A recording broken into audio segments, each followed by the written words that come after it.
Go ahead, fudge on it. I was gonna say, I'm gonna let it go the last 10 seconds. It's officially wrong. Call to order the October 20th meeting of the Knox County Audit Committee. First, we'll start with the roll call. Mr. Warren? Here. Commissioner Jackson? Here. Commissioner Jay? Here. Mr. Morrison? Here. 4 members are present. Thank you. Commissioner Jackson, could you lead us in the Pledge of Allegiance? Place the flag. Salute. I pledge allegiance to the flag of the United States of America and to the republic for which it stands, one nation, under God, indivisible, with liberty and justice for all.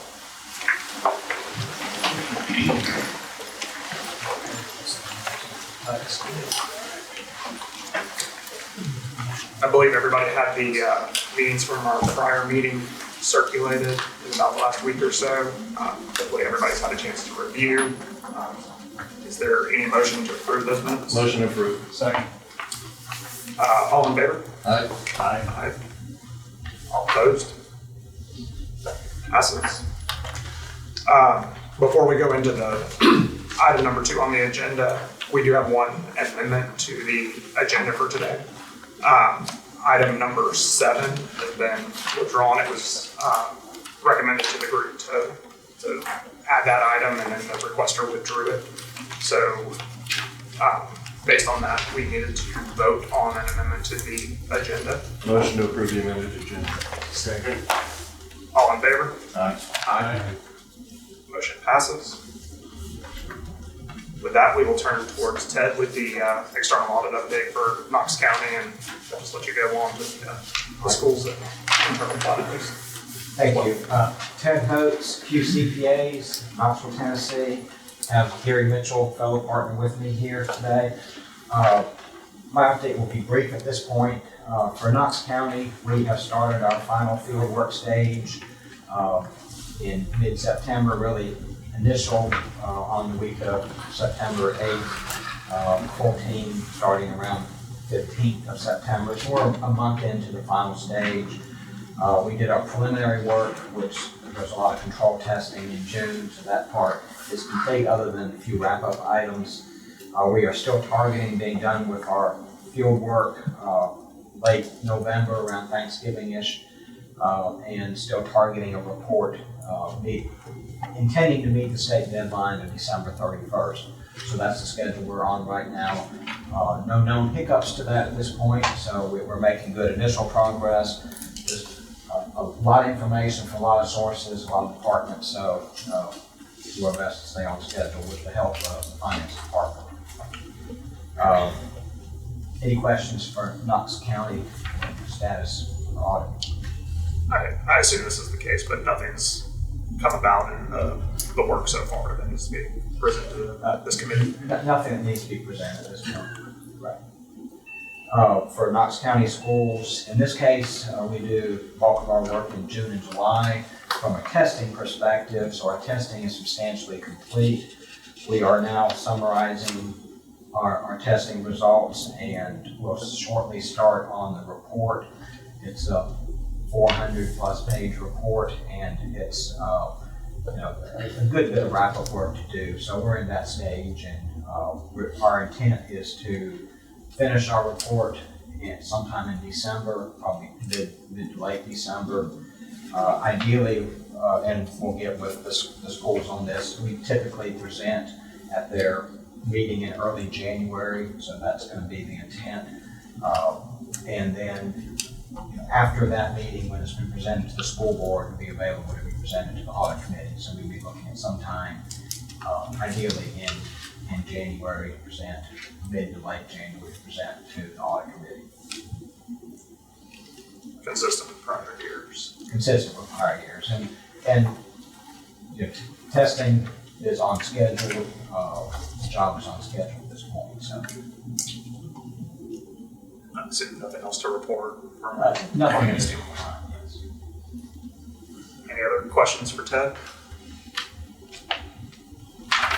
It's a busy time. So I appreciate the update. Certainly. Thank you. with that, we'll transition. We've got a couple of final audit reports that have gone out since our last meeting. So we'll start with the school's compensation study audit. Hello, Audit Committee. My name is Shelby Davis. I'm the staff auditor here with Knox County Internal Audit, and today I'm going to be taking you through the Knox County Schools compensation study audit we did earlier this year. And just to remind you all, Knox County Schools has over 60,000 students enrolled and over 9,000 staff employed at 91 different schools. And we want to thank the dedicated staff for the wonderful work they do for the children of Knox County and their assistance in completing this audit. So we'll turn together to page I, if you will, and begin on our executive summary. So why did we complete this audit? It was part of our 2025 internal audit plan, and we conducted this review because the 2024 Knox County Schools compensation study was such a large undertaking.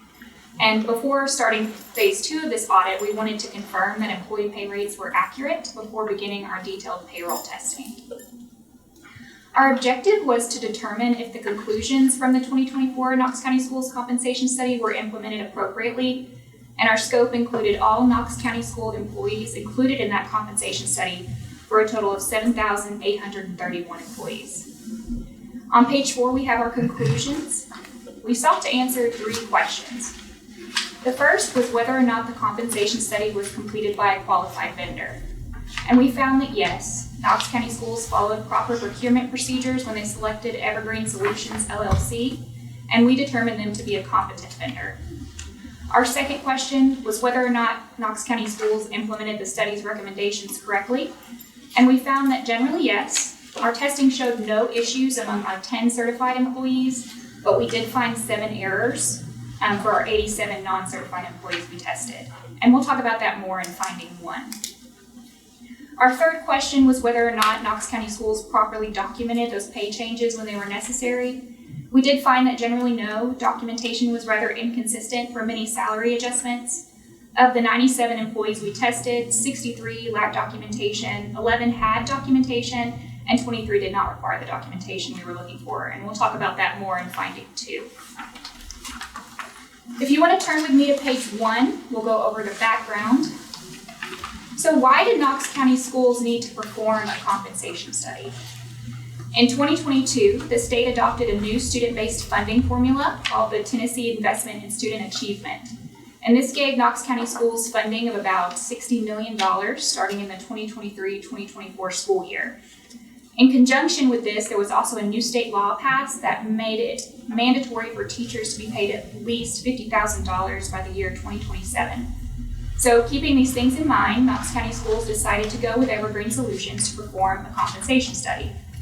And they held a kickoff meeting which began on April 6, 2023, where they began their compensation study. This was done in 5 phases. The first thing they did was assess the current conditions at Knox County Schools, and they found that the compensation structure was based on multiple pay plans. The second thing they did was conduct a survey of neighboring school districts, and then they implemented a job assessment tool where select employees could provide input on their duties in their specific positions. Fourthly, they did some further employee outreach, which consisted of on-site interviews, employee focus groups, and surveys. After this, Knox County Schools provided a final data set of employee information in November of 2023. After this, Evergreen came up with some recommendations, and Knox County Schools chose 2. These were 1 for certified employees, and in general, these are teachers. They chose to implement what we call the Current Step Plus 1 plan. And this placed teachers on 2 pay grades depending on their level of education. And in those grades, they placed them a step above where they were in the previous school year. So for example, a teacher on step 10 in the previous year would be placed on a step 11 in the following. For all other employees at KCS, the non-certified employees, they chose a more nuanced approach. We called this the class year parity approach. And what this did was it sought to align employees' pay steps to relate to their years of experience in their job class. And this was to be done on a 20-step salary schedule, where an employee with 10 years of experience would be placed at the midpoint, and an employee with 20 or more would be placed at the maximum. It should be noted that this plan also stipulated that employee salaries should be equal or higher to what they were in the prior year. Also, in August of 2024, the Board of Education approved an additional step for all non-certified employees. So in May of 2024, Evergreen Solutions provided a file to Knox County Schools listing recommendations for all 7,831 employees included in the compensation study. And that summer, Knox County Schools began to implement those changes. In anticipation of any inquiries, Knox County Schools created a centralized process via a Google form to allow employees to submit any compensated related issues or questions. And this form eventually included over 1,000 unique entries. So how did we get our 97 employees to test? This is the what we tested on page 5. So we wanted to focus our sampling area on areas most prone to error to better understand and address potential issues. And there is a graph of our sampling on the bottom of page 5. So we started with a sample of all the employees included in the compensation study. Again, that was 7,831. And we split those into 2 smaller groups, certified being mostly teachers and non-certified, all the other employees. There were 4,357 certified employees, and based on the recommendations included in the file provided by Evergreen Solutions, we expected these employees to be on a step above where they were in the prior year. And using salary data available in Munis, we observed 3,781 employees with salaries we expected them to be, meaning they were a step above where they were in the previous year, 510 employees who were no longer active within our school system, and 66 with salaries we did not expect them to be, meaning they did not align with the recommendation from Evergreen Solutions. Based on this data and the relative simplicity of the pay change, we determined that certified employees were relatively low risk and should make up a smaller portion of our sample. So we judgmentally selected 10, 2 with salaries we expected, 6 with pay changes more or less than we expected them to be, and 2 employees who were no longer active. For the non-certified employees, there were 3,474 listed. And based on the recommendations included in the file provided by Evergreen Solutions, we expected these employees to be on a new step that correlated with their years of experience, plus an additional step for what was approved in August 2024 by the Board of Education. And using salary data available in Munis, we observed 812 salaries we expected them to be, meaning they matched what Evergreen Solutions had recommended, 477 employees who were no longer active within our school system, and 2,185 whose salaries were not what we expected them to be, meaning they didn't align with Evergreen recommended. So based on this data and the complexity of their pay change, we determined this area to be more high risk and it should make up a larger portion of our sample. So we selected 87 and we used a statistical sample to get 18 employees with salaries we expected them to be, 67 employees whose salaries were not what we expected, and then we judgmentally selected 2 who were no longer active within our school system. So the findings start on page 6, and we did have 2 findings which met our definition of significance.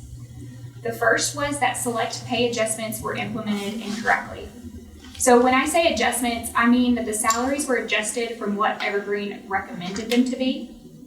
And just to remind you, there were over 1,000 inquiries made by KCS employees about their salaries. So Knox County Schools had to go back and look at these salaries and then adjust them when necessary.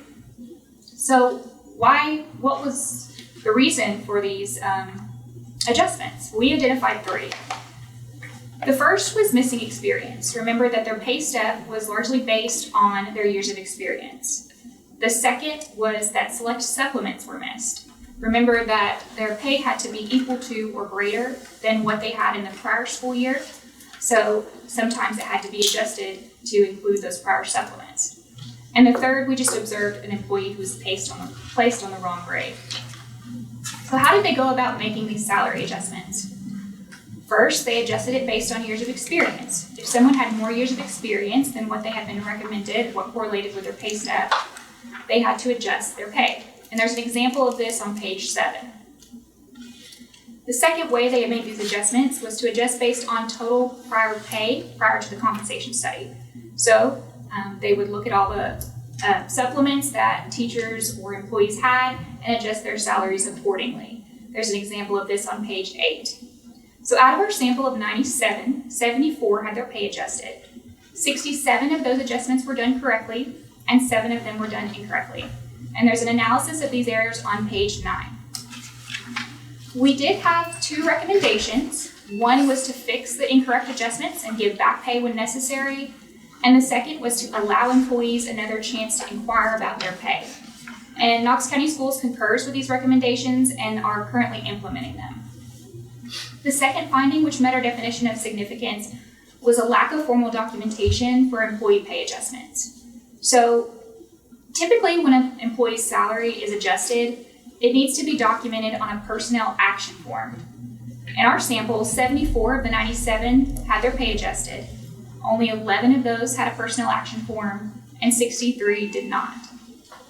You have to remember that Knox County Schools was adjusting the pay for thousands of employees during the summer of 2024, so it wasn't technically feasible for them to document each employee adjustment on a personnel action form.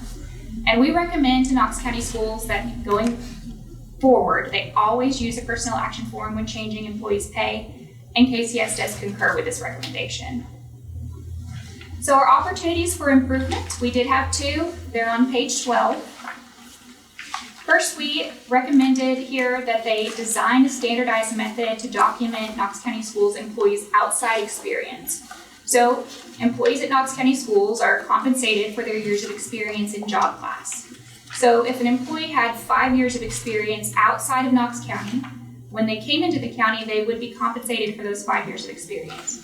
However, we observed no formal documentation for how people bring in those outside years, and we recommend that they implement some sort of centralized method to document this outside experience. Our second opportunity for improvement was to implement a compensation committee and/or utilize project management principles.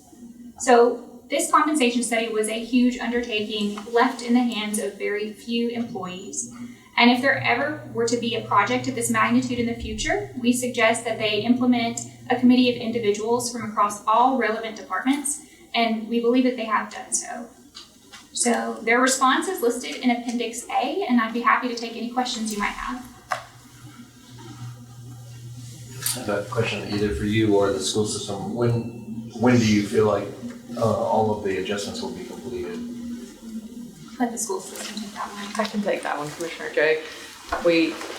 I'm talking behind you, talking to your back. Sorry. So we have open and closed. We kept the inquiry open for 30 days, so it has now closed. It went to roughly 900 employees, roughly 100 responses, about 30% of those where there was an option to say no further review was needed.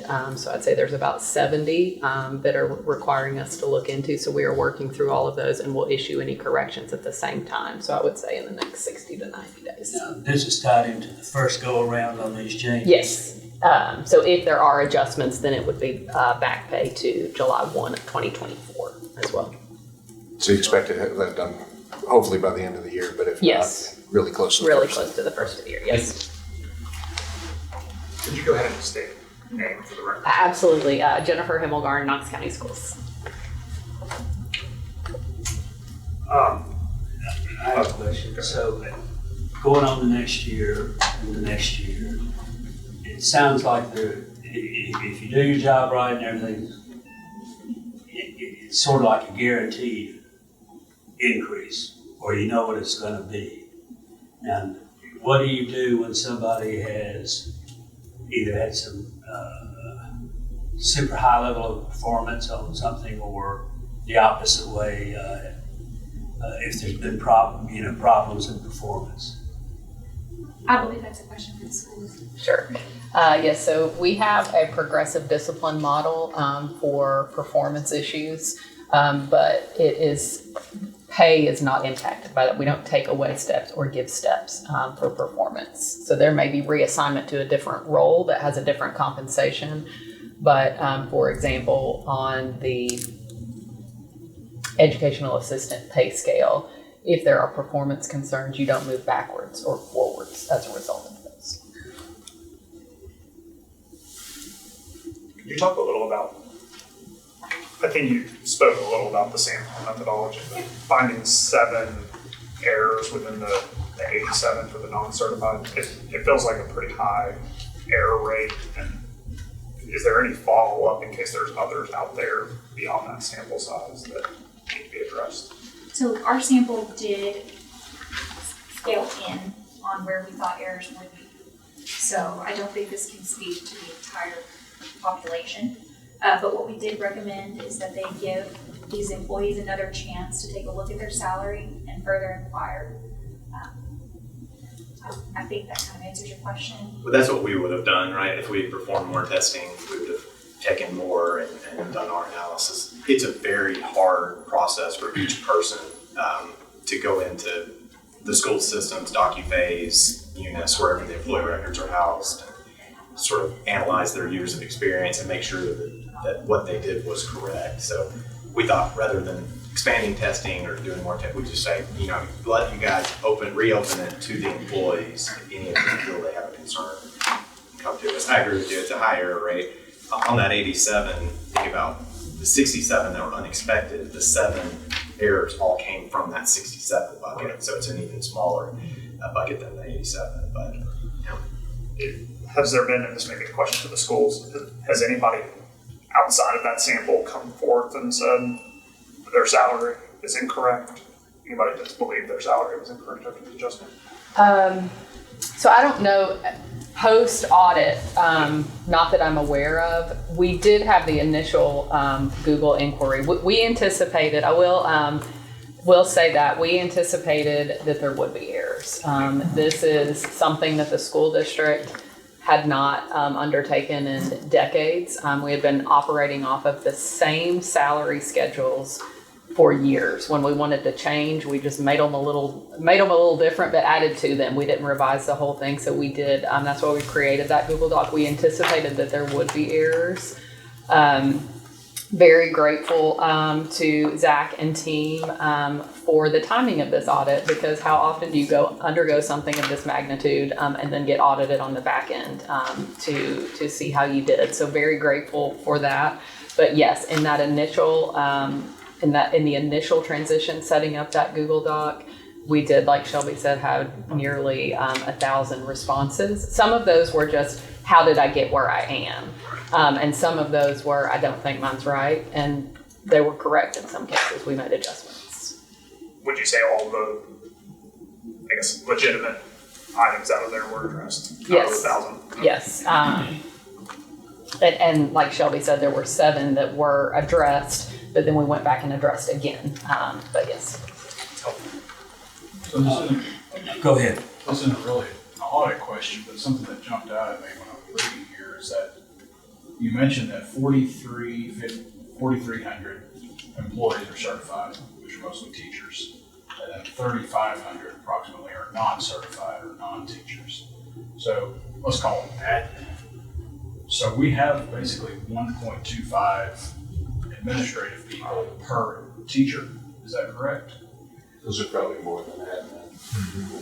So in that classified group, that Or would support, let me say support. Yeah, so that would include our custodial staff, educational assistants, food service, operations, all of our security personnel. But yes. How does that compare with other school systems? That's a good question. I don't know that I could answer precisely. I would say that we're pretty comparable, though. Okay. Yeah. I'm a little off base. Yep. Off subject, but I will add that, there's not all school districts, we have a very large maintenance and operations department. Some school districts choose to contract that work out rather than employ people. Same with our school security department. We have our own uniformed bonded officers, where not every district has that. So there are areas where we employ people that other schools may contract that work out. But I'd say pretty comparable to the large school districts in the state. So is this going to be an exercise, an event once a year, or is it kind of move gradually throughout the year? I just don't know if everybody's going to be doing it at once, or how's that set up? Do you mean for the employees that have submitted the inquiry or the request to review their salaries? Either that, or is it just when it's automatic, let's say that they're fine and with whatever you've done, is that just something you all can do all at once and you tell them what the answer is and then they can object or not? Yes. So we'll get through the entire group of people that have submitted the request to review, and then we'll issue any communications and corrections all at once. Does that get budgeted by somebody expecting, or have you just straight lined over the year salary increase or change? That'd be in the budget. If they work out. Right. And that's just what I wondered. So I didn't know if you started it yet already. Well, I hope you're pleased with it. It sounds like it was a monster to get it through. So. Absolutely. We're very pleased. We think our vacancy numbers have shown that our staff are appreciative as well. We were glad for the opportunity to be able to compensate them at market value. One additional thing I wanted to add really quickly. I realized that after the audit, I was at a retirement conference with Savannah Russell, and she actually is the one that brought it up, but I realized that there would be retirement implications to this, right? So the employees who were underpaid in the prior year would have missed retirement contributions on those paychecks that they would have received. So I'll let Jennifer Schroeder know, the retirement director. She's going to work with schools and USI, our record keeper, to determine what those missed contributions plus gains and losses would have been, and then fix that. So, Any other questions on that topic? If not, then we can move to agenda item number 4, which is the Knox County Schools payroll audit, which I believe is the one that came out end of last week. yeah, we finalized it on Friday. And I wanted to apologize getting that to you guys so late. We just wanted to have both of them presented at the same meeting, and sometimes that's how the timing works out. But Philip's going to talk about that one. Good afternoon. Philip Vincent, Knox County Internal Audit, presenting the Knox County Schools payroll audit. Excuse me. In the executive summary, why we did the audit, this is the second half of a 2-part payroll audit. Payroll is a high dollar and complicated process for KCS. We had a 3-fold objective. 1, are employees real? 2, is work authorized or approved? 3, are paychecks accurate, including all the deductions and the withholdings? Our scope was calendar year 2024. What we found and what we recommend, we found Knox County Schools generally has an effective payroll process. We had one finding related to our second objective, is work authorized or approved. We had one recommendation, more on that later, and Knox County Schools concurred with our finding and recommendation. We also had 3 opportunities for improvement, and more on those later. On page 1, I'll give you a quick background. There are fewer than 10 employees in KCS payroll. They ensure that around 9,000 employees across 91 schools get paid. There are 2 people in KCS finance that handle the payroll taxes. There are 4 different payrolls, that's about 1 a week.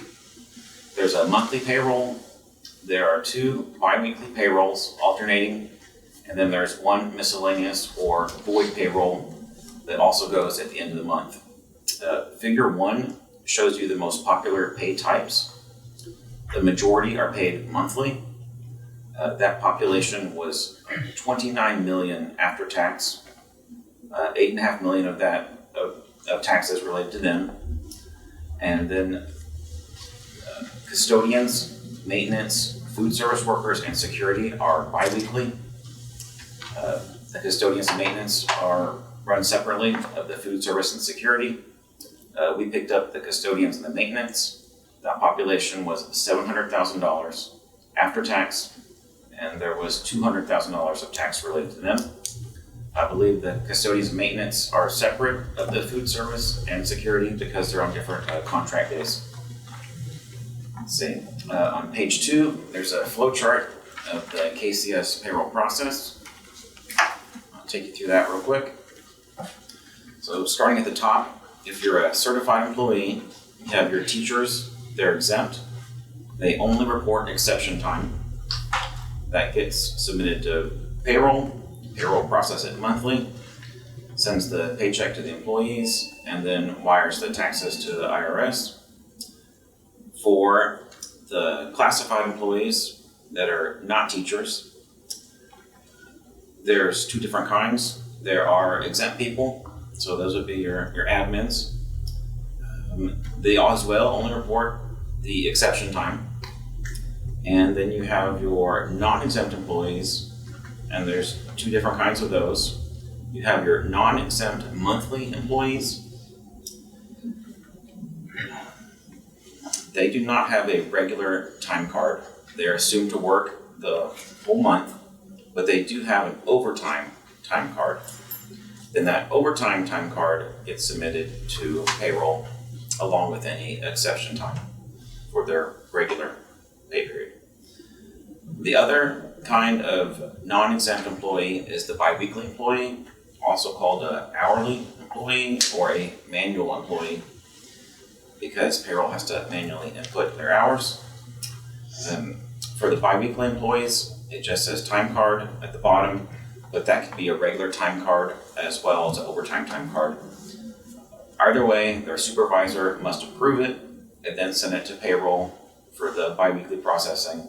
And again, after the payroll run, the taxes are wired to the IRS. And then on page 3, we have the conclusions. Warning, this is a spoiler alert. Were payroll disbursements made in accordance with work supported by authorized timesheets? Partially, only for biweekly employees, as well as overtime time cards. More on that later. Were payroll disbursements, including withholdings and deductions, accurate and in accordance with applicable salary schedules, tax rates, and benefit selections? Yes. Were payroll disbursements provided to valid KCS employees? Yes. All right, on page 4, what we tested. We had 3 auditors working concurrently on different sections. For our sample size, we used the same scope as the compensation study audit, so it's calendar year 2024, but we wanted to do it after the salary changes, so after August 2024.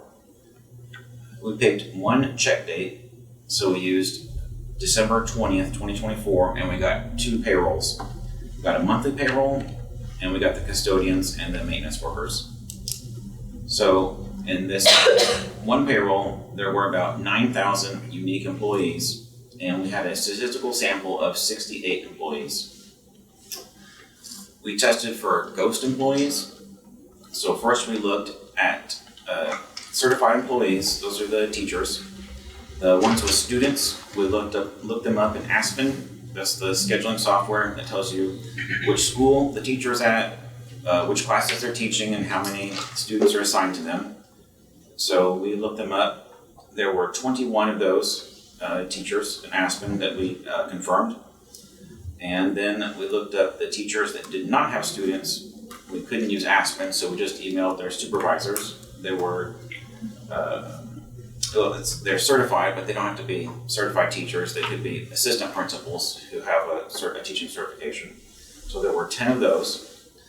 And then for the substitutes, they use a different software. It's called Frontline. So we looked at 6 substitutes to ensure that they were actively replacing the teachers in the November, December period that they were paid for. And then last, we had our classified employees, and there were 31 of those, and we emailed all 31 of their supervisors and heard back from everybody, and we confirmed that all 68 employees were legitimate and there were no exceptions. Still, we created an opportunity for improvement. That's number 3. I'll tell you about that later. We then tested the paychecks for accuracy.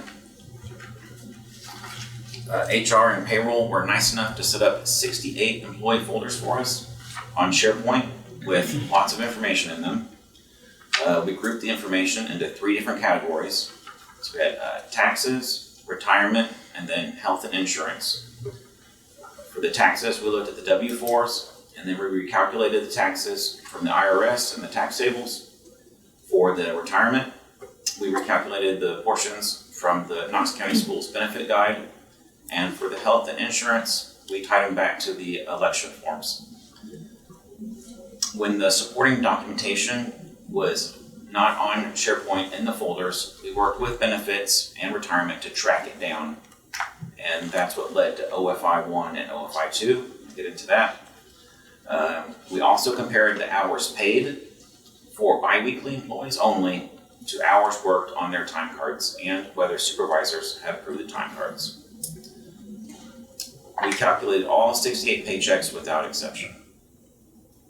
On page 5, there's a breakdown of all the different withholdings and deductions.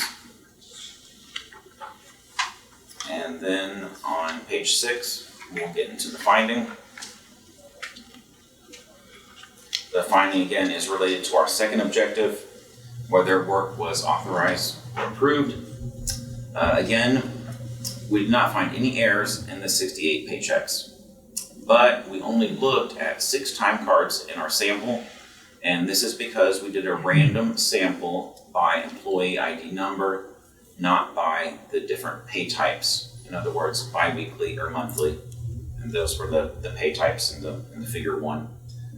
In our sample of 68 employees, we thought there were 35 certified employees, i.e. teachers, and they would be exempt, leaving 33 employees who could have time cards.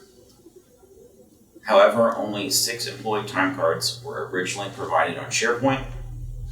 We asked payroll how come there were not more time cards for educational assistants, bookkeepers, etc.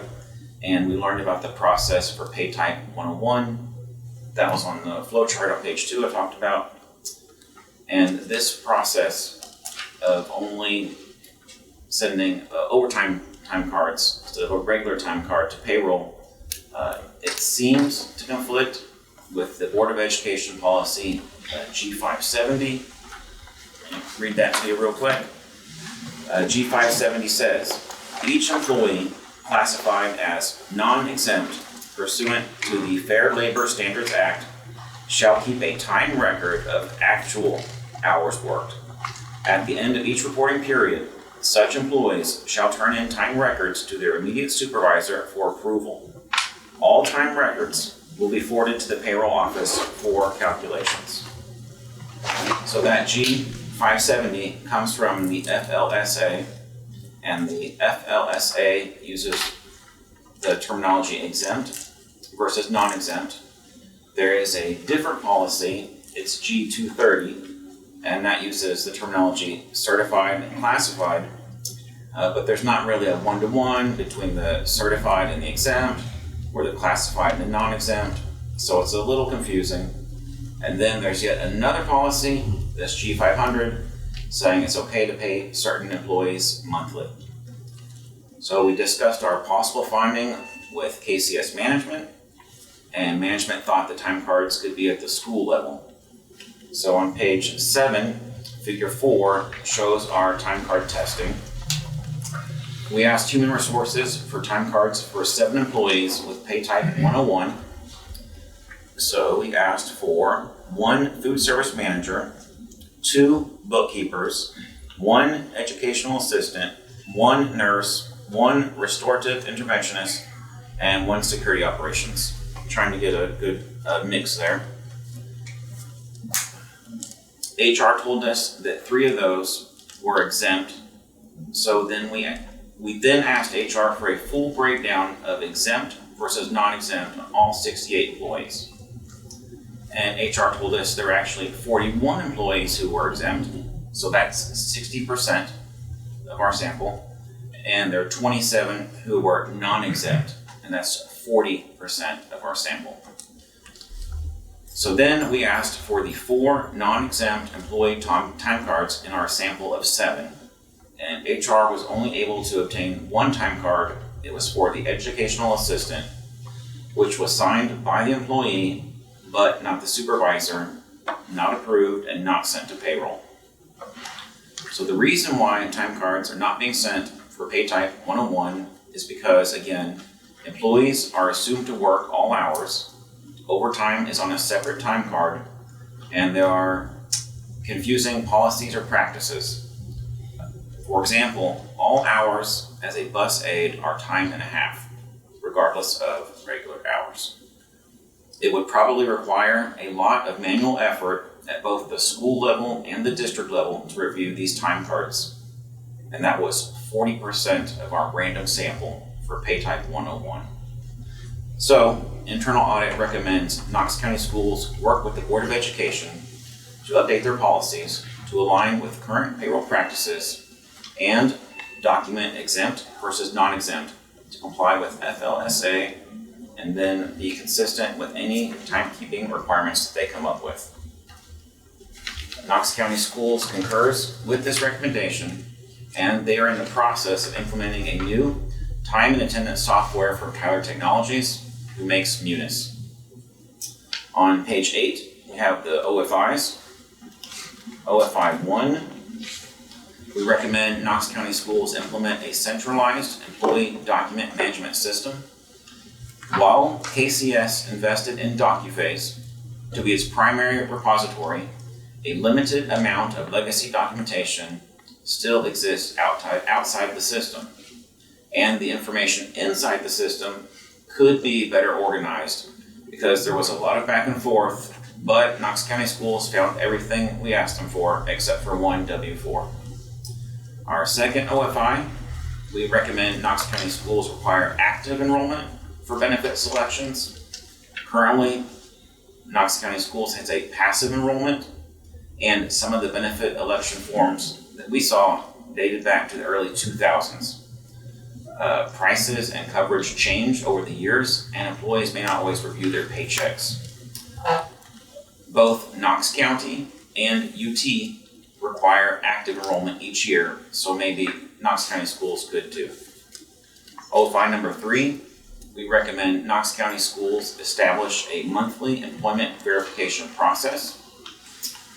We didn't find any ghost employees, and they do perform a full employee roster in the spring and a certified employee roster in the fall. However, receiving information sooner rather than later is better. And Knox County does a monthly position status report, so maybe Knox County Schools could too. We would like to thank KCS for their assistance in our audit, and I'm happy to answer any questions.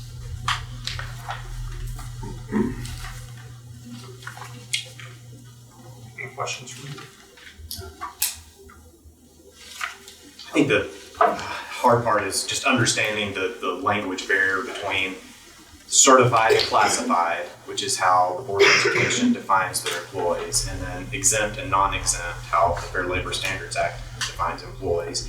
And just to understand that there's not a one-to-one, between those terms. So it made the audit a little confusing when it sort of was hard for us to understand which employees were required to have time cards. And I think schools would maybe not say the same thing, but can understand where we were coming from there. So, yeah.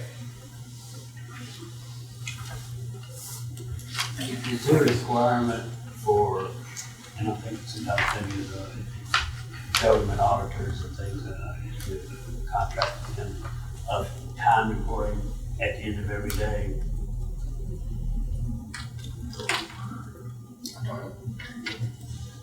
For employees at the schools, or maybe I'm not understanding. Whichever ones could be actually subject to the work they were doing, if you were combining with work from another government agency. That's one of the things the government auditors, it drives me crazy, drove me crazy. To have that every day, you posting your time. And that's part of the DCA requirements and all that. So I'm not saying you missed anything here. I don't know, because Zach is pretty nice to us. He doesn't make us keep track of our hours, just exception. We work on exception time. The yellow book doesn't require us to track hours worked on any specific engagement. So I've been in a shop at ORNL that did that and didn't see a lot of value in it. Spend the last 15 minutes of your day logging which hours were spent on which projects. But yeah, no, I agree. I appreciate that. But I think our last audit report that went final during the period is the capital asset audit. Absolutely. Just some musical chairs.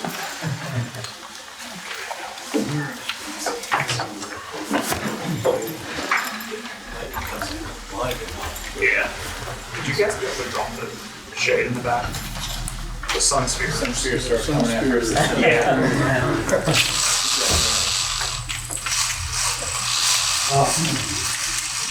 Yeah, that's good. Appreciate it. Yeah, changes the whole So which one are we on there? capital asset. It does, yeah. Go ahead. Good afternoon, everyone. I'm Harrison Lewis with Knox County Internal Audit. I'm Nathan Wallace with Knox County Internal Audit. This will be our presentation of our audit of Knox County's capital assets. And to begin, we'd like to thank Finance for all their assistance and hard work. You guys were great to work with. This audit was conducted as part of our fiscal year 2026 audit plan, but it was initiated also due to a finding that came to light during our audit of the KCSO vehicle fleet. As some of you may remember, in that report, we went over how a small number of vehicles have been disposed of, but were still showing on the books as being depreciated. So we wanted to look further into this and see if it might be part of a larger trend. And for the sake of this audit, we excluded KCSO and KCS. We did this because we recently audited the vehicle fleets for each of these departments, and they also have different governance structures and reporting processes. So for this project, we really just wanted to focus on Knox County general government and take a look at the capital assets there. And we looked at a snapshot of the capital asset list as of June 18th, 2025, since that was the starting date for this project. Overall, we found that Finance's internal controls over capital assets are generally working effectively, but we did identify one finding and one opportunity for improvement, which we'll get to shortly. We also developed 4 recommendations for Finance based on the finding. First, Finance and procurement should work more closely together to better monitor asset acquisition and ensure that they're recorded correctly. Second, Finance work with IT to make sure the capitalization threshold in Munis reflects those in the written policy. Third, Finance work with procurement to create a written procedure that covers asset disposal. And fourth, we recommend that Finance revise and update their capital asset policy so that the departments have a better understanding of what Finance needs from them. So a little background on this project, if you flip over to page 1. As you all know, Knox County has a lengthy list of capital assets ranging from software and subscriptions to vehicles, buildings, land, and so on. Finance has established the capital asset investment and management policy, which we'll refer to as the capital asset policy in order to assist with management, what counts as an asset, what doesn't, cost thresholds, and so on. This policy is ultimately the responsibility of Finance, but it also involves a great deal of input and interaction with procurement and the departments that actually hold those assets. If you look at figure 1 in the bottom right-hand corner, you can get an idea of how these different entities fit together.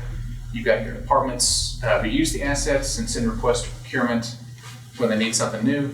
You've got procurement who handles purchases and disposals. And then you've got Finance who handles all the record keeping, depreciation, and financial statements. As for what we discovered, is Finance in compliance with applicable accounting standards? Yes. We believe that Finance is in compliance with all relevant capital asset related rules as they're stated by the Government Accounting Standards Board.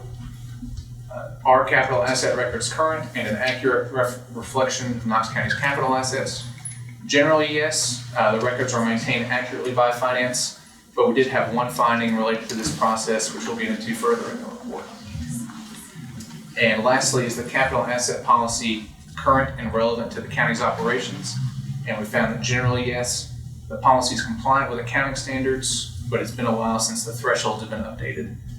And it will be worth revisiting those thresholds and bringing them more online with the CTOS recommendations, which we'll touch on a little further. There were a few different areas that we wanted to test with this project. The first was compliance with accounting standards. We wanted to see if Finance was in compliance with GAAP. In addition, since GAAP for local governments is established by GASB, Government Accounting Standards Board, we took a look at some of the relevant rules in their publications, which are listed on the bottom of page 2. Next, we looked at the accuracy of the capital asset records. We wanted to know if the assets on the books were a true and accurate representation of what was actually out there and in use by the various departments. We took a statistical sample of assets from the master list after filtering out KCSO and KCS assets. Based on our parameters, we arrived at a sample of 98 assets.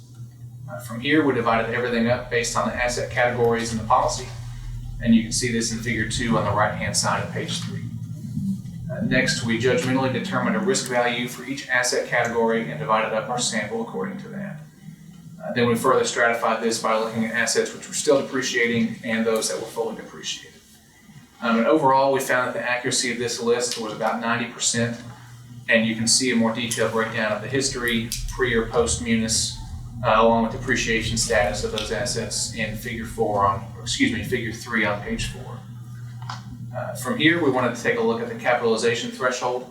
We wanted to take a look at this because it has a direct impact both on how and when purchases are recorded, along with determining the workload placed on finance. And you can see the current thresholds based on the policy in figure 4 on page 5. And we benchmarked these thresholds against a handful of peer organizations and found that we're generally on par with our peers. But this feeds into our opportunity for improvement, which we'll touch on a little further. And then lastly, we wanted to get a full picture of the capital asset process. So how are assets purchased, how are they recorded, tracked, and eventually disposed of? And you can see a flow chart that details this process in figure 6 on page 6. We also identified the controls that finance has in place to plug any potential gaps and the desired end state. From here, I'll hand things off to Mr. Wallace for our finding and OFI. All right, so for our finding, we had one finding regarding the capital asset process, specifically looking at controls that could be strengthened. While the results of our testing did not have any major issues on the accuracy side, our walkthrough of the process revealed some control weaknesses in the way the assets are added to and removed from the county's records. So the accuracy of the capital asset records is the responsibility of finance, but their ability to ensure the record's accuracy relies on a couple external factors. We have that process illustrated on page 7 of the report. So starting with additions, this is adding an asset to the capital asset list. When a department purchases an asset, the process begins with entry in munis. During that initial entry, the system automatically determines whether the purchased asset is a capital asset based on if that asset type is marked as a capital asset within the system. If it's marked as a capital asset in the system, the capital threshold is checked against the asset value automatically before the system sends it to finance. This way, only assets that meet the criteria for a capital asset are sent up to finance. And of course, one of those criteria being the capital threshold. So we dug into the munis capital threshold to see if the capital asset policies thresholds were the same as the thresholds in munis. As it turns out, the thresholds in munis didn't consistently line up across all asset types. Now, once entered into munis, procurement reviews the purchases for compliance with the county's purchasing requirements. The controls up to this point rely on the departments who initiate the purchase and procurement to make sure that the information is correct before they submit it. If it's not correct, the asset may not get sent to finance for them to add it to the list. The control environment here could be strengthened if the procurement staff were trained on the capitalization policy and alert finance whenever a purchase meets the criteria for capitalization. Now, finance is aware of this risk and has worked to mitigate it in 4 ways. Those are listed in the chart on page 7 under compensating controls. So, finance requests a report from accounts payable for all purchases with a value over the lowest capital threshold. They monitor commission resolutions, they review P-card purchases, and they directly confirm with the departments yearly to make sure finance's list and the department's list all match up. These steps minimize the remaining risk, but they also put a lot of additional work on finance, which could be helped with more assistance from procurement. So to address this, we recommend finance establish a formal written process between themselves and procurement that requires procurement to flag and notify finance of purchases that may meet capitalization criteria. Additionally, finance should work with IT to align the munis thresholds and the thresholds in the capital asset policy. And together, we believe this will reduce the admin burden on finance while also enhancing their ability to track the assets. Now, moving into disposals. When a capital asset is disposed, finance is responsible for reclassifying the asset to show that it's no longer active. This could be because the asset had been retired or sent to surplus and disposed. You can see figure 8 on page 9 for a visual breakdown of that process. However, we found that finance doesn't receive consistent notification when assets are being disposed of. Procurement receives the notice of disposals through a form submitted by the department that holds the asset, but they are not always able to determine whether or not this item was a capital asset. To strengthen this process, we believe the disposal form could be revised to include a field for the department to identify the asset as a capital asset. Since there's no formal reporting process from procurement to finance to let them know that an asset is headed to surplus, finance has implemented some compensating controls.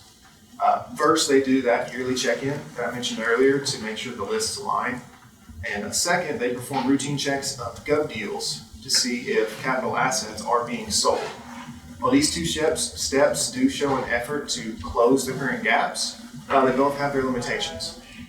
Regarding the check-in, we observed some departments are provided a comprehensive list of assets to verify, while others get a partial list and some receive no list at all.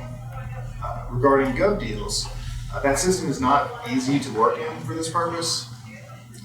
Since it's primarily used for the sale of assets, it has very limited search functionality, which really makes it hard on finance to actually get a complete list of asset sales.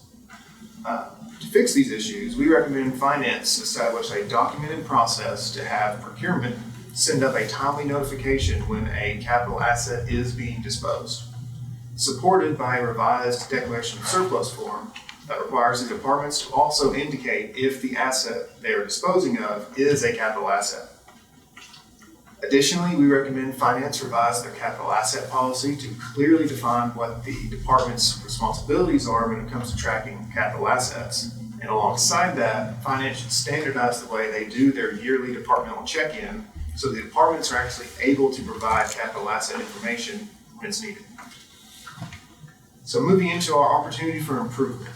So during our review of the capital asset policy, we identified an opportunity to strengthen that policy by reassessing the capitalization thresholds currently in place.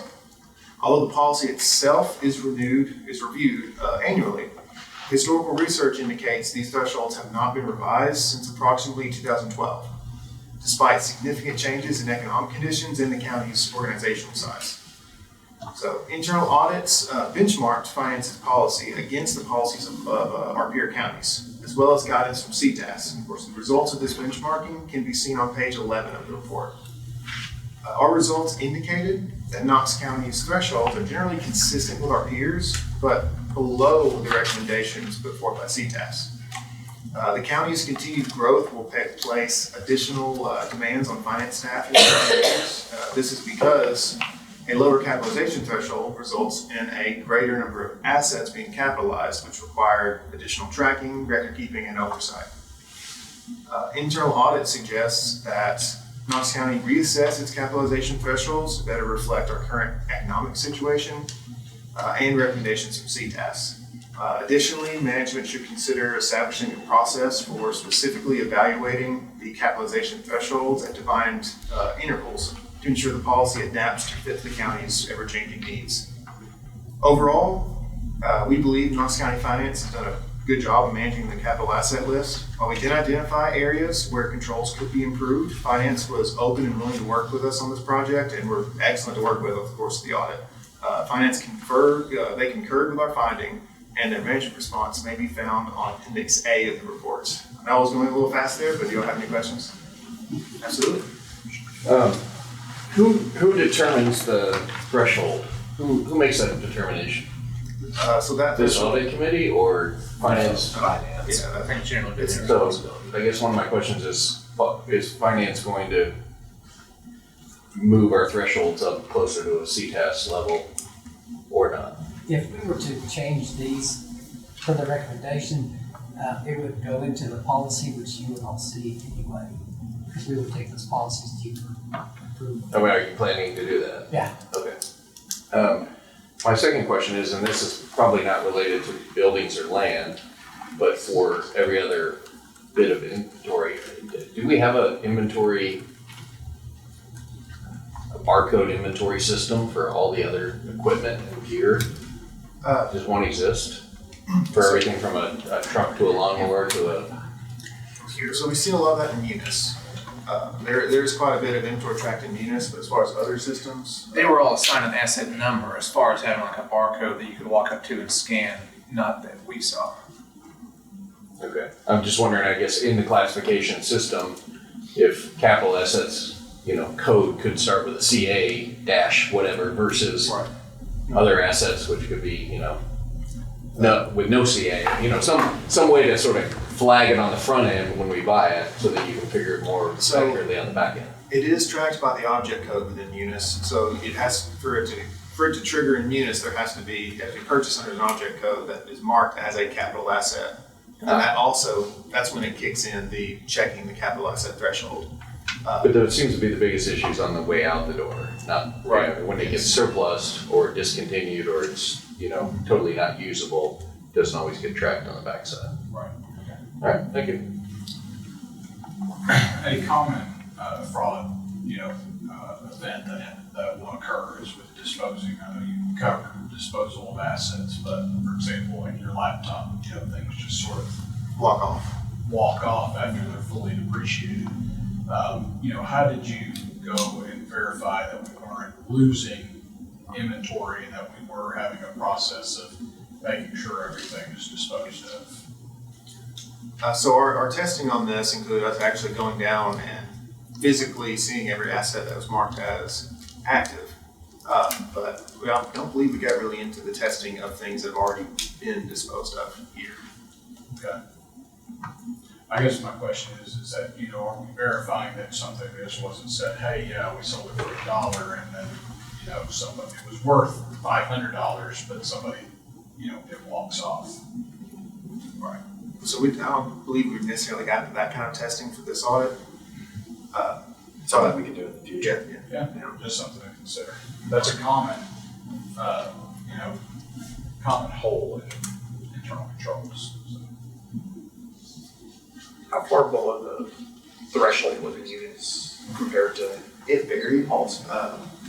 Depending on the object code, it was, some of them were actually meeting it, some of them were below, some of them weren't set. So it's on average it's about 50% lower. I think Munis for a lot of the categories was set at 5,000 and the policy was 10,000. I was gonna say, I wonder if there's some benefit coming to the same point about things I've seen out there, but keeping that threshold a little lower than the actual policy threshold, so somebody doesn't run through two $9,000 pieces of equipment instead of one $18,000. And that threshold really only affects whether or not it's sent to finance. So if it's their decision, they want to see more than less, then they can set it wherever they need. Yep. One thing I wanted to add, just to clarify really quickly. So we tested 98 items, and we said that we confirmed 88 of them. So you might think, well, 10 of them are just non-confirmed. Well, what it actually was is, out of those 10, 3 we confirmed that were no longer active. So that was, I believe, a software system used by the libraries that they no longer used, a lighting system upgrade at Dwight Kessel, which was no longer in use, and then stair treads at the health department, which had been replaced. So those were the 3 items we confirmed were inactive, but still recorded as active in the system. The other 7, I believe, were all converted items. So what I mean by that is when the county switched to Munis in 2012, we were tracking capital assets in a prior system, converted it into Munis, and when that conversion happens, there's not a lot of data that comes with those assets. So the department that the item is assigned to might just say Z conversion, and we don't really know what department has that asset. Now, by and large, I think a lot of those assets are land, things that would have lasted more than 13, 14 years. But that is a factor in the 10 that we weren't able. So it's 7 we weren't able to confirm, 3 we confirmed as incorrectly marked. Any questions? No, then the next item is, Zach for the internal audit update. Zach Fullerton, Knox County Internal Audit. Hope you guys had a good weekend. I know I had a good weekend until, about 8:45 Saturday night. So I had to break out the orange tie. But anyway, if you'll turn to your board packet on page 1, you'll see our closed projects. We've been really busy since we last met. Obviously closed out both the schools projects, the capital asset projects, 2 smaller control risk evaluations. Well, I'm not gonna spend a lot of time on these. Just wanted to thank Jennifer and her team at schools for working through that with us. Obviously, we request a lot of information. It can be a burden for sure. So just thanks to them. And then of course on capital assets, thanks to Perry and the accountants at finance. They're always really helpful. Pretty nice when you can just walk down the hallway and get information that you need. So on page 2, you'll see our ongoing projects. So we just launched 2 new audits in the last couple of weeks. You should have received notice of that. First is the governance audit. So basically looking at the performance of Knox County boards and committees, making sure they're compliant with applicable regulations and that they're providing effective oversight. And so we're going to enter with Gina as the commission chair. We've already met with Allison Rogers in the sheriff's office, Chris Christie for Knox County Schools, and we also got a list from the mayor's office of boards that the mayor serves on or that he appoints to. So that's in process. As part of our testing, what we intend to do is probably some surveying. So if you're on one of these boards, you might get a survey from us. Please fill that out. Commissioners, please fill it out. If we don't get responses, you may be shamed in the eventual report. Well, we get so many emails. If you haven't seen us respond, please call us in case we just get flooded. We sometimes don't know if it's real or spam, and we sometimes don't know if it's how important it is, so let us know. Well, we'll get in touch with you in another way. So Nathan and Shelby are going to be working on that audit. Second is the Knox County Schools procurement card audit. So looking at compliance with the purchasing card procedures manual and the internal school funds bookkeeping manual. I think this will probably take a while to complete. We want to do some, transactional testing. We'll probably have to go out to some of the schools and gather some documentation from the schools themselves. But we just entered with Ron last week, Ron McPherson, get that rolling. And so Philip and Harrison are going to be working on that together. General updates, just wanted to recognize Commissioner Russell and her time on the audit committee. I think just stepping down solely due to some commission rule changes, but thank you for being here for the last year, and we really appreciate having you. Second, not sure, I may have mentioned this before, but working with 2 different teams right now to update some of our internal policies, right? So the first is looking at the travel policy. That team is myself, Chris, Perry, and Jeff Clark in finance. I think Chris has mentioned this in finance committee before, but just looking at updates to the travel policy and then also exploring with IT maybe an electronic-based solution to that. So a lot of changes coming. I'd say just stay tuned on that. I imagine ultimately any updates we do will come before commission for approval. The second team is sort of led by HR, looking at the employee handbook in anticipation of the new mayor for 2026. So we've met a few different times, hammered out some changes to the handbook. I think we've got a couple more meetings on the agenda, but that's just getting it in a place ready for the new mayor in 26 to put their stamp on it. So third bullet point there, want to discuss a management request that we worked on. So we do these from time to time when a department reaches out and asks us for help on something. Stephanie Candler, the director of HR and benefits, had met with me. Let me know that there were some issues with the tracking of annual leave at the Juvenile Services Center. Obviously, this came about, change in leadership, late July, early August timeframe. She had been working with the prior administration, sort of looking at their records. The center at that time was tracking balances internally, whereas most of the county allows Knox County payroll to track those balances. Stephanie looked at the documentation that they had, realized there's a good bit of information missing. It didn't really appear that the methodology of how leave was tracked was very consistent. Also, they weren't operating under the county's employee handbook. They had their own employee handbook So they actually had different leave policies, but those leave policies were not written down or signed by employees. So ultimately, what's the takeaway? We didn't feel like we would be able to recreate the leave balances for these employees. She asked me to do some work in Excel to basically, recalculate the leave balances for those employees as if they had been under our handbook and those accrual rates. So we ran the numbers. If you know how our accrual rates work, it steps up every year up to year 9, and then it increases again at year 20. Every June 30th, if you're at the maximum for annual, your excess rolls into your sick leave. So there's sort of a lot going on there in Excel to get this to calculate. But annual is paid out when you leave employment. Sick leave is paid out up to $10,000 if you give 60 days notice. So use some crazy nested if functions in Excel, recalculated the balances. Basically, what would the amount be if they had worked here the whole time based on their number of years worked, if they had never taken a day off. And ultimately it was determined that that would be the best course of action. It would be the one that was most favorable to the employees. We wanted to do right by them. So essentially it was determined to give them the max balance they would be eligible for. So if you take those hours, you calculate it by the hourly rate for each employee, it's an additional liability of $365,000 for annual leave and $260,000 for sick leave. So a little over $600,000. Now, it's important to note that's not actual cost right now, money out the door, right? It's a liability that's on the books. We would have to pay it out if every employee left tomorrow. But my understanding is that at least 90% of those employees from when I did that analysis are still employed. So that's where we're at right now. Are there any questions about that? No, I serve as the chair of the board of the juvenile detention facility, and there's a CTEST study that will be released at our next meeting that will add some more context to it. But essentially, I'm going to say it a lot blunter and more direct than Zach is putting a nice audit polish on it, as he does so professionally.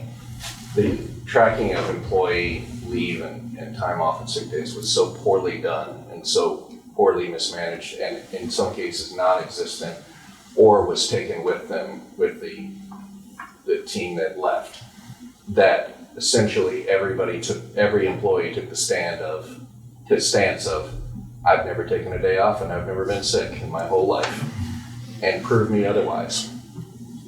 It's a liability factor more than it is of doing right by the employees.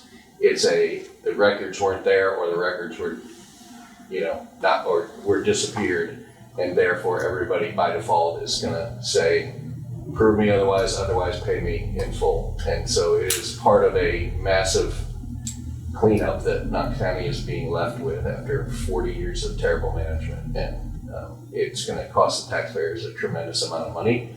And on top of that, what it's done is put a huge hampering on the ability to hire a new team under a proper system, because every time somebody leaves or gets left, then the budget gets decimated immediately, and the hiring freeze that Knox County's under prevents it with additional financial restraints, puts a hardship on them to hire good people.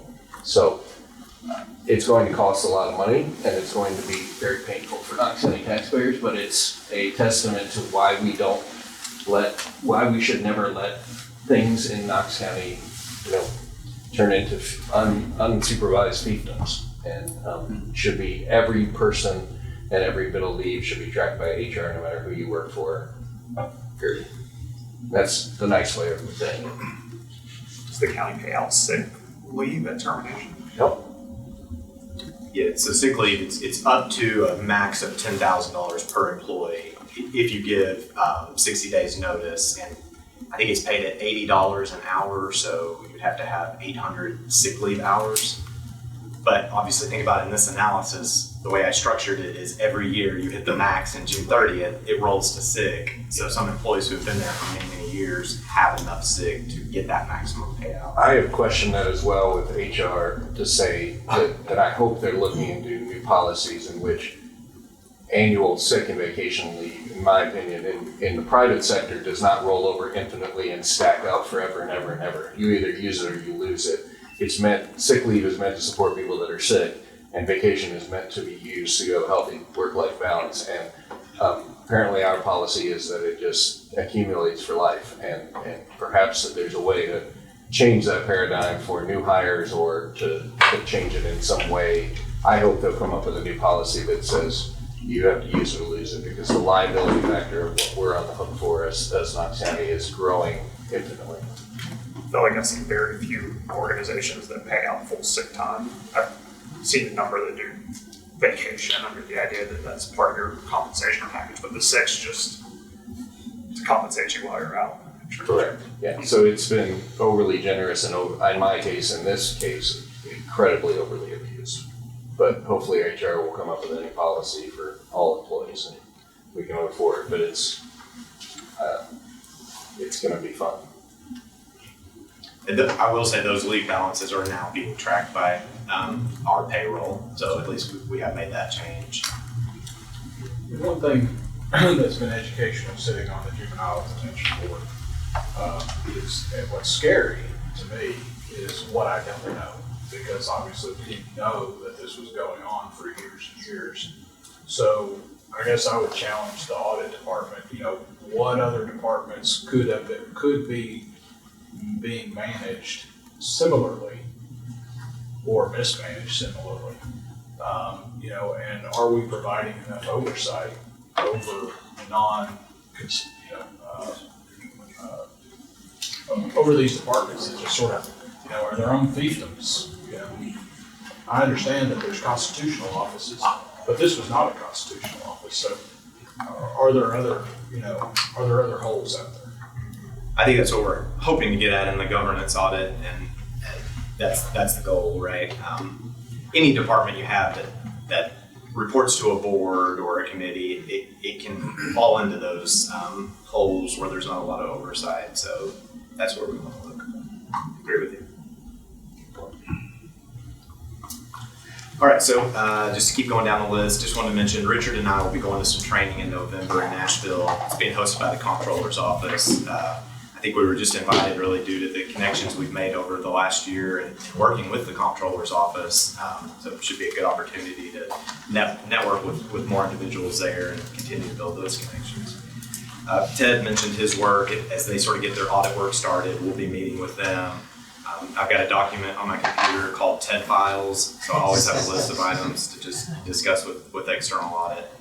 And then lastly, I couldn't remember if I had mentioned this before, but I'm serving on the Board of Governors for the East Tennessee chapter of the Institute of Internal Auditors. So I think that's just a good opportunity to keep growing the profession here locally. Also, we're looking for speakers if anyone has any interest. County commissioners are basically rock stars in the local community, so it could be cool if you wanted to come and speak. Just saying. Sure. I think you want us to actually. Okay, so page 3, the hotline summary. 6 new complaints submitted since our last meeting. Closed 4 of those, 2 are active. One of those should close, one of the active should close next week as a non-issue, just cleaning up some documentation. Of those 4 that were closed, 2 were deemed to be no issue. 1 was an issue that the county took action on and resolved, and 1 was referred to the appropriate department for resolution. Yeah, I would say on those, obviously, we have a very, very high documentation standard. You might think, oh, it was determined to be a non-issue, so it just, gets shuffled to the side. No, we still open a case file, document planning steps, document our procedures, our results, any relevant communication. So we go through quite a bit of process on each of those. On page 4, you can see the results from our continuous auditing program from the last few months. We started this after our last meeting. July was the first month. So for vehicle usage, no real issues there. Noted just a couple of instances of basically restaurant stops, nothing that was unreasonable to us. Maybe an employee out at a work site, going down the road 10 minutes for lunch, coming back to the work site. To us, that's not an issue, but just something I wanted to know. No fraud, waste, or abuse. Employee travel, similar results, nothing major. Some documentation issues. Our policy requires conference brochures to be submitted if you're going to a conference. Saw an instance where that wasn't done. Our policy requires a pre-authorization form to be filled out before travel. We saw an instance where that was filled out after the travel was done. So just a couple of documentation things I've talked with Chris about, just to remind finance to sort of look at that during their pre-audit process. One thing on this that did draw our attention, the county has some fully remote employees who are being paid mileage to commute from their home to their department's central office. So their home is their official workstation, right? And under the travel policy, that's acceptable. You get mileage from your official workstation into a department. I personally don't believe that's right. I don't think finance thinks that that's right. It's just a nuance of the travel policy. So raised that to Chris. He talked to senior staff under the mayor's office and said that we should not be doing this. We're going to update the travel policy, include that in our updates to make sure that's not happening. But hopefully that makes sense. The employee didn't necessarily have an office at the department's central office, but still has to come in from time to time. I just don't think we should be paying their mileage to come into work. On to the recommendation summary on the next page. On the same page, we closed a lot of recommendations since our last meeting. So a good portion of those were related to the continuity of operations plan. 17 closed since June, 11 currently open. Those are split among PBA, finance, Knox County Schools, and Knox County Sheriff's Office fleet. So page 5 is the list of closed recommendations. First 7 there, all related to the COOP. All of those were closed in accordance with the COOP being finalized. We received it from Jenny Holden, I think the week after our last meeting. We didn't take any issues with those results, felt like it covered all of our recommendations, so close those out.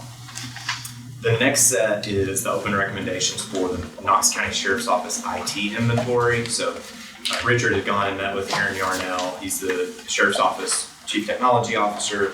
Talked through the new procedures they put in place. So first thing is IT changed the way in which devices fall out of their inventory system. Their inventory system is called Endpoint.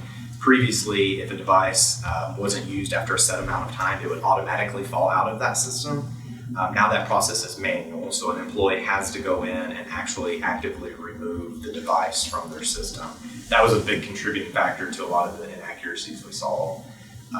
And then they also have a new process to sort of analyze anything that's a low usage device, inquire why is that not being used frequently, can it be repurposed to another person, or does it need to come out of service? So a couple of different inventory improvements there that I think will help clean up the issues that we saw during our audit. The second issue that they had was related to printer inventory. So they had previously been using the list maintained by a third-party vendor, Thermocopy. They had our official inventory list of printers for the county, for the Sheriff's Office. Sheriff's Office IT conducted a full inventory audit. They reconciled their list with Thermocopy's list, created a new list. That list is sort of fleshed out with more details, make, model, location of the printer. So much more accurate and helpful list. So we felt good close to that. And then the last issue, if you recall, of how they were destroying hard drives. Previously, an employee in the Sheriff's Office would take the hard drives to his personal home and destroy them there. Obviously, we did not like that, so we recommended that they obtain a drill press and do it in-house. They did obtain one. It's located at the seizure lot near the detention facility. So they destroy the hard drives there, take the remnants to surplus. The drill press was actually obtained from surplus, so not sure who originally surplused it, but Aaron Yarnell was proud that they didn't have to spend any money on getting a drill press, so I want to call that out. The next set of 5 all relate to the school's fleet audit. I think they've made really, really good progress in the last 12 months. Richard and Harrison met with them, and they were ready to go with all the information we needed. So just some of the quick hit things that they've done, developed a comprehensive safe drivers course. It's currently being utilized by the employees who drive on behalf of the school. A driver form is now sent out to any of the employees who receive a travel stipend, along with a request for their license and insurance information. So we're getting that documentation now. Their their asset inventory system is called Asset Panda, and they've developed a way for Asset Panda to send a message to school's payroll whenever a new employee is assigned a take-home vehicle, so that the appropriate taxes can be applied to their paychecks. They updated the language in their acknowledgement form to require employees to submit odometer tracking sheets. If the employees don't submit odometer tracking sheets, their ability to drive for the school system is revoked. And then they updated their vehicle operation guidelines document regarding maintenance activities. And actually now all maintenance documentation is housed in Asset Panda under each vehicle's asset number. And then Asset Panda will send out automatic emails to the individuals who have those vehicles assigned, letting them know you have a maintenance service coming up soon due. So thought they had really great improvements all around there. Felt comfortable closing out those. The last two are related to Knox County contract management. So let me start with the second one. That relates to training. Knox County Procurement had created a training video. It lives on the county's intranet. It's regarding how to enter requisitions. They've got another one in development. KCIT is working with them to develop that. Procurement came up with a script and said, hey, IT, can you create this for me specifically about contract management? So training initiatives going on there. We felt comfortable closing that out. The first one, it was sort of the bigger issue. It was about potentially creating or investing in a central repository for all contracts in Knox County. The parties met, they discussed it. I think ultimately it's going to be a situation where the cost benefit doesn't necessarily make sense. It may not be feasible. Just think about how many different agreements the county is a party to, what even constitutes a contract is something that was discussed. So ultimately, the risk associated with that open issue is going to be accepted by management, and that's fine. They can do that. I will say there have been some improvements. All procurement contracts are now going through Munis, so we were happy to see that. But other contracts may be entered into by departments. It might be a situation where you have to go to that department to find the contract. So. Page 9 is the list of open recommendations. The only change there was to add the new recommendations from comp study, payroll, and capital assets. So the last thing is the 2 control risk evaluations since our last meeting. A reminder, these are just shorter projects, quick hit type things, look at individual processes, map it out, look at the risks and controls, create a flow chart of the process, provide that to the department. What you all see is just sort of a shorter executive summary that we provide to the board and post onto our website. So I think it's a valuable project for the departments because they get that detailed flow chart as a deliverable and hopefully just sort of slot that into their training material. The first one we completed was Knox County Sheriff's Office off-duty employment. So what does that mean, right? Well, the SOPs for the Sheriff's Office allow an officer to participate in off-duty employment. So this would be like working at a church or a hosted event, basically wherever a police presence is needed. So we review how those jobs are initiated, how they're provided to the employees, how they're documented. Officers are paid $50 an hour according to the SOPs. That's how much the agreed upon rate is. And the only time money comes to the county in these situations is when the job requires an officer to use their cruiser. So if a police cruiser is involved, the county receives $10 per hour. So high level, pretty regulated process. They've got policies in place. They have documentation for each request and the resulting job. They have their employees submit side job request forms. Their supervisors have to approve that. And the officers have to have completed field officer training before they are able to accept those jobs. We did have a couple of suggestions. The 2 most important, we saw sometimes vendors would pay the officers directly when the cruiser was used. We would have rather have seen the vendor pay Knox County Sheriff's Office finance directly. We don't really want the officers to have to handle cash or any sort of payment. And you sort of worry about the 3-day deposit rule where funds have to be deposited timely. So we suggested that change, provide an invoice to the vendor and say, pay our finance team. And then second, the $10 fee struck us as a little low. It was last altered in 2019. Economy is a lot different now, 6 years later. Those funds ultimately go into an account to defray gas costs for the sheriff's office. So anyway, we thought it could be a little bit higher, or at least that it should be reevaluated routinely. I think, you think about it's a pretty big benefit to the vendor to have a police presence there. a lot of credibility lends to the operations, and they don't have to procure like a private security resource. So I just want to make sure that the fee and the value we're providing are consistently aligned. The second one we completed, the second CRE, was on Knox County's Parks and Recreation Department, payment of referees and umpires. We had previously seen some red flags in this area, a situation where Parks had submitted a check request and had noted for it to be rushed and for it to be picked up by a Parks and Rec employee. So those are common red flags that any auditor sees that and like, okay, what's going on here? Well, why did that happen? Well, a lot of the other municipalities, like the city, pay the refs in cash, right? We don't want to do that. We don't want to handle cash, a little bit riskier, but we want refs and we want the refs to be paid quickly or else they will not ref for the county. So hence the processing rush. But before we engaged with Parks and Rec, they made some improvements in their process to sort of clean that up. They do not do rushes anymore.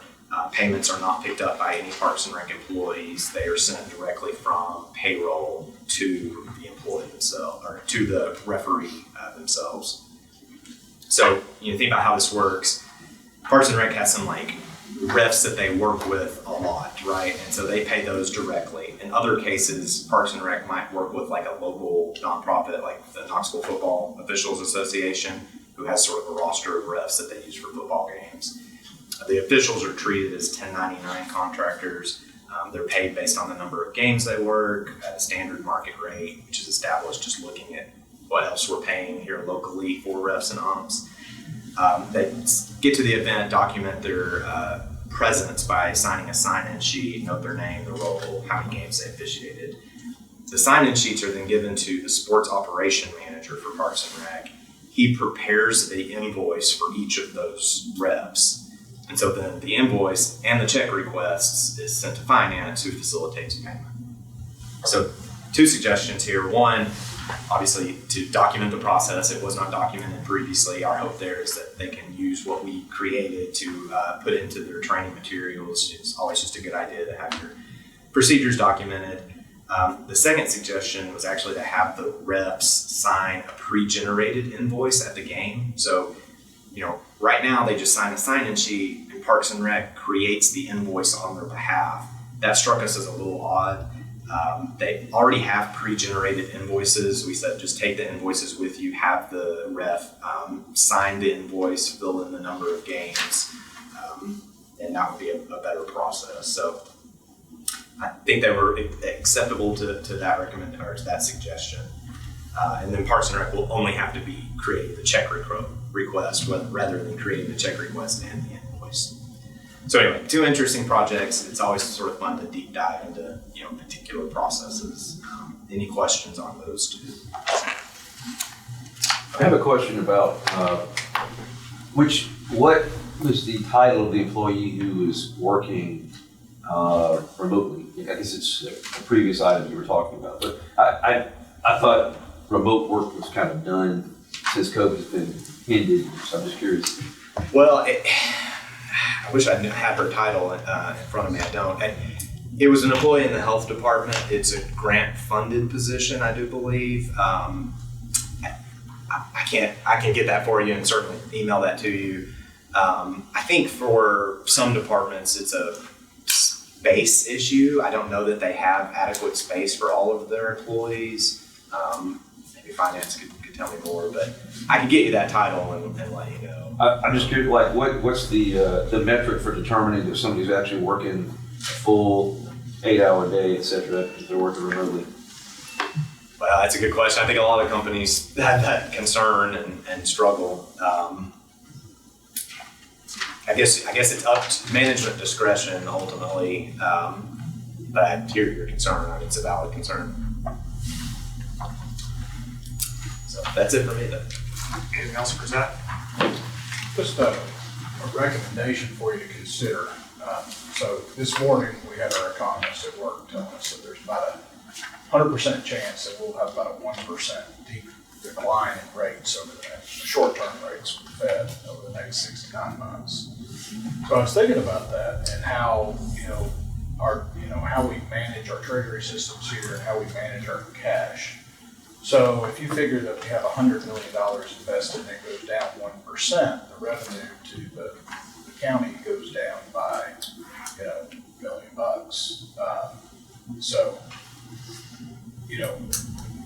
are we managing the cash appropriately? Is it sitting at, do we have a lot sitting at 0%? And as the cash goes down, are there some strategies that we can implement to, invest that excess cash that's sitting at 0% a little better to offset some of this decline in interest income that we'll have? We have a finance committee meeting on November 10th, and I think that's probably a question for the trustee more than the auditor, because they manage the cash flow. Well, that is true, but audit, it's not an audit to make sure that it's being done right, but it's an audit to, make recommendations on what can be done better. Is that something you guys have ever done? No, it isn't. I think it's something that we could do. I think you're right. And normally we would let finance make those. We would always let finance make those decisions, and then on the back end, we would say, was this the right decision or not, based on some sort of criteria. But I hear what you're saying. I think it's a good idea to think about cash management and what the effects of the next 12 months are going to look like. Finance committee. I'm happy to add it to the agenda, because I think the investment, it also would be the finance committee has there's an investment committee separate that works with the trustee, essentially. It's sort of the committee that works with the investment with the finance side, so I'm happy to add that to them. It's probably something we should talk about in retirement's investment committee as well. But I'll add it to the agenda. We have a lot of cash in different departments, and we already have those policies. It's already being done. It's not like, what are we going to do about it? It's, what's being done currently. Sure. Anything else for Zach? I just wanted to acknowledge, I know you guys went through a lot as a department today, had a lot of reports finalized, and it's great to see the impact you guys are having. You see a lot of response from the recommendation areas that you guys are helping, so appreciate it. With that, the last couple of items, future audit committee meetings. I believe our next planned meeting will be in early 2026. I know we're working on making sure we have all the commissioners that'll be part of it, because I know we're voting on another one. Are you guys changing committees at the end of this year too? No, we reorganize on September 1st. September 1st. So, okay, so it's already. We won't vote on it. Just be that until next week. Yeah. Once we get everybody on board, we'll make sure to circulate dates, but probably early January or so for the internal schools. Probably the key things are more what Pew has and just finishing up, because those could take some time for discussion, or just whether it's the school funds or just regular statements. They do a pretty good job of getting done at time, all the time, but there's always something that gets in their way. So, I'd say you'd have something in January, maybe February also, or something, and just keep in touch with Ted on that, he'll usually have a better idea of when that'll happen. And the other thing is, I don't know, our charter has, I don't know if it says at least 4 meetings a year. I don't know that if it requires 4, you can always have a little more. I don't know, some of the stuff that was going on a few months ago, it might have been better if we had a meeting, but at the same time, just keep that in mind. So, I think I usually try to pick it when finance wasn't meeting or something. We overlapped a lot, so. I think we tried last year or this year to have early January for the school's report, maybe early to mid-March, I think it was, for the comprehensive report, once you guys have wrapped up. Yeah, and then we split the others throughout the year. Our target would be, say, mid to late January for the schools, with the intent being that we intend to present the internal school funds audit to the school board at their meeting, which generally the first week or so of January. And then it needs to be presented to the school board first. After that, be presented to the audit committee. So sometime after that, we will be right. The financial audit and the compliance audit are the two separate things for Knox County. Ideally, we'll be completely done with both of them by the end of January. Financial by December 31st, and the mid to latter part of January for the compliance audit. So that's the target there. We'll schedule around those. Yes, We so- get all done. Yeah, we can talk about specific dates, we go to that committee member and get a little closer to that. Sounds good. Do we want to move back to the small assembly room? I know we were talking, it's a little tight up here. We can do that. It's more of like a presentation style down there, but for spacing, it's totally up to the committee. Well, it's anything, I haven't been here in a while because it's been almost 6 months. So since we had our last meeting, it may not have been that long, but regardless, I just remember, and you and I were doing it a lot, we just have to dicker with them, you know, 'cause we usually got put as the lowest and downest spot available, so and maybe change your time or something, you know, just play it by ear. And Zach was a big help with that too, so. I know we've had more attendance, it feels like the last few meetings, so. People love to hear me talk. Any other items for consideration? I do like the presentations that the auditors are doing. I think that's real helpful and it's very good this time. So, you know, y'all are in it so much, sometimes we're going, wait, I just saw your report the other day, so we try to figure it all out. So it helps when you do some of that walking through and explaining. Sometimes, I know in the past, you get a, you know, couple sentences, you know, overview and here's the conclusion, so. I think for the payroll audit, the language was just a little confusing. You know, since we last met, I got married, my wife's an internal auditor, I let her read that report. She's like, this is confusing. And I'm like, here's our first married argument, right? So did y'all end up moving out her way or your way? My way. That's a bunch of That was the recommendation.